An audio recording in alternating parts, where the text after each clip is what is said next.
praat met Jaco Deeken van FETSAS. Jaco, môre. Môre Isak, lekker weer om jou te gesels. Ja, en dis nou weer, dis nou ongelukkig 'n ongemaklike storie.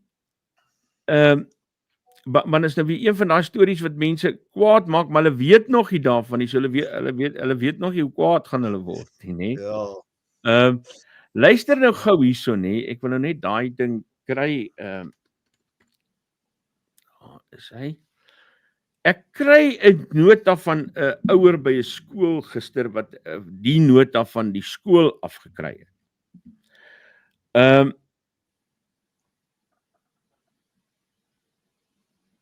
Verlede week kennis van die Gauteng Departement van Onderwys gekry dat die subsidie wat jaarliks aan skole betaal word om te help met uitgawes soos munisipale dienste, handboeke ensovoorts in 2026 drasties verminder gaan word. In 2025 het die skole jaarliks 'n subsidie van R879 per leerling ontvang, wat min of meer in lyn was met vorige jare. Die 2026 bedrag word nou verminder na R315 per leerling per jaar en geen redes word verskaf vir die drastiese vermindering van 64% nie. Is hierdie 'n ware storie? Ja, ek wens ek kan vir jou sê dis nie so nie, maar dis ongelukkig waar. Nou dit gaan nou ons sogenaamde kwintiel 5 skole gaan nou daardeur geraak word, Isak. Nou ek dink die vorige keer het ek en jy al bietjie gesels. Ons land se skole is in kwintiele verdeel. Ons het 5 kwintiele, nê. Nou kwintiel 1, 2 en 3 is die armste gemeenskappe, die sogenaamde geen skoolgeld skole, die nou 4 skole. Nou die subsidie vir 'n kind in daardie skool is so R1800 per jaar. Dan moet alle uitgawes betaal word. Die kwintiel 4 en 5 skole is die skole wat in meer gegoede woonbuurte geleë is, en dis die skole waar skoolgeld gevra kan word. Nou kwintiel 4 skool kry so 800, ek dink is R835, as ek nou reg is, R838 per kind per jaar, en 'n kwintiel 5 skool kry net R315. So jou rykste skool kry die kleinste subsidie van die staat af. Nou wat in Gauteng gebeur het die laaste paar jaar, Gauteng het basies die 5 kwintiele in duie laat stort en 2 kategorieë geskep. 'n geen skoolgeld skool wat dan die R1800 per leerder gekry het, en 'n skoolgeld skool wat dan almal, of jy kwintiel 4 of 5 is, het elkeen van daai skole dan nou die R838 gekry. Nou, hulle plan is nou om volgende jaar te sê, nee, ons bring weer die 2 kwintiele terug, ons gaan minder geld gee vir die kwintiel 5 skole. So as jy 'n ouer is, en is 'n kwintiel 5 skool, dan beteken dit, die staat gaan R500 per kind minder per jaar gee. Nou as jy 'n regtig groot skool is, soos wat baie van daardie kwintiel 5 skole is, dan beteken dit met 'n oogknip, is daar so 600 000 uit jou inkomstebegroting uitgehaal van die skool, en meeste van daardie skole gaan of jy met daai 600 000 se uitgawes sny, of dit gaan skoolgeld wees wat gaan verhoog.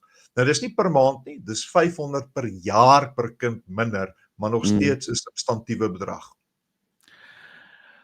Hoekom? Weet julle hoekom? Ja, Isak, die staat se geld het opgeraak, nee, dis die moeilikheid.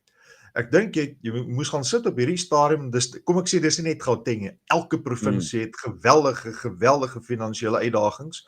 Nou ons kan net nou praat oor hoekom het hulle daai finansiële uitdagings, maar die kort en lank is daar's nie meer geld om te befonds wat befonds behoort te word nie. En ek dink dis waar die krisis ontstaan in ons stelsel. En Gauteng het ook nie begroot vir graad R volgende jaar nie. En dis 'n formele fase wat ingevoer moet word. So ek is bitter bekommerd.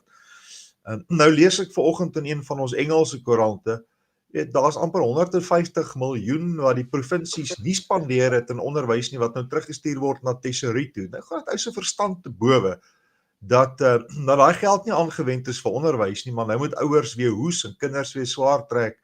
En hierdie goed moet ons begin onthou as ons stembusse toe gaan, om die partye wat hierdie goed aan ons doen, moet ons gaan straf met kruisies. Okay. Ek weet nou ons kan, soos met alles in die land, gaan mense nou kan opspring en jy kan kla en jy kan ten regte kla en kerm, maar dit gaan niks verander nie. Dis die geld wat hulle gaan betaal. Dit beteken dat skole waarskynlik dan moet begin om alternatiewe reëlings hiervoor te tref en weer kreatief te dink hoe om daai geld te ondervang. Isak, ja, ek wil 'n skool, kom ons vat 'n gewone skoolgeld betalende skool, het kom ons sê dit so 4 hoofinkomstebronne. Jou eerste inkomstebron wat die hoofbron is altyd jou skoolgeld. Ek meen daai staatse subsidie by meeste van daai skole se bydrae is minder as 3% van die inkomste is daardie subsidiebedrag. Maar jy is nog steeds op dit geregtig en ons gaan bly beklei daarvoor. Dan so dis die subsidie en jou skoolgeld. En dan het skole fondsinsamelingsgeleenthede. Dit is so sterk as jy op skool was. Jy wil nou blombolle verkoop en rosyntjies en kermisse en konserte en dan het jy borge en donateurs. Dis basies die 4 hoofkategorieë. Maar jy bereik ook 'n plafon met inkomste. Wat ons weet, gemeenskappe is ook finansiëel onder druk. Jy kan nie die skoolgeld bly lig nie. So dan kom jy by die alternatief. Wat kan ek doen as ek nie my inkomstebronne verhoog nie? Is ek moet uitgawes begin sny. En dan moet ou begin kyk, as 'n beheerliggaam begin prioritiseer, dan wil jy so min as moontlik die akademiese program ontwrig. Of jou kernvakke gaan jy hou. So jy gaan begin kyk na vakke waar daar dalk minder kinders in is. Of jy moet gaan kyk na 'n buitekurrikulêre program. Wat se sport en kultuur gaan ons begin sny? Of programme wat vir die uitstappies, dit die kinders se lewens gaan verryk. So dis 'n slegte keuse wat 'n ou moet gaan uitoefen. Maar aan die einde van die dag, die boeke moet klop. Ek meen, skool is, ek wil dit versigtig sê, skool is ook 'n besigheid. En as daai boeke nie klop nie, niemand kom red jou nie, jy het jou eie moeilikheid wat jy moet maak. So jy weet, die beheerliggaam is in 'n moeilike posisie. En die ander krisis is, die wetgewing sê, skole moet weet hoe lyk jou poste en die subsidie voor of die 30ste September van elke jaar. En dis die prosedurele punt wat ons nou vat, want as die meeste skole se begrotings is eintlik nou afgehandel, want hulle moes 30 September die inligting gekry het. En as jy dit nie gekry het nie, het ons hofuitspraak in die Oos-Kaap, FETSAS uitspraak wat sê dan kan skole regmatig op die vorige jaar se prosesse werk. En dis wat skole mag gedoen het. So ons is in diep gesprek op hierdie stadium met die minister om te sê, minister, jy het 'n bepaalde verantwoordelikheid ooreenkomstig artikel 8 van die wet op die onderwysbeleid en jy moet die LER in Gauteng begin in die bek krik, omdat hulle nie prosesse volg nie en maar ek bevrees, hierdie is bietjie opdraande stryd. Ons gaan nie 'n vinnige antwoord hê nie. Iemand gaan hierdie gelag moet betaal, en in hierdie geval gaan dit skole self wees. Gepraat van die minister, ek het ander week gesien, julle is ook ongelukkig met hoe sy goed hanteer. Brei bietjie vir ons daarop uit, want daar's 'n paar belangrike punte wat julle genoem het, wat sy nie nakom op die oomblik nie. Ja, Isak, nou kom ek sê dit en ek wil dit ook half met begrip sê. Ek verstaan, dis 'n DA minister wat inskuif in 'n baie moeilike omgewing van baie senior amptenare wat soontoe geontplooi is, wat nie uit haar party het kom nie, so ek verstaan daar's aktiewe oppositie.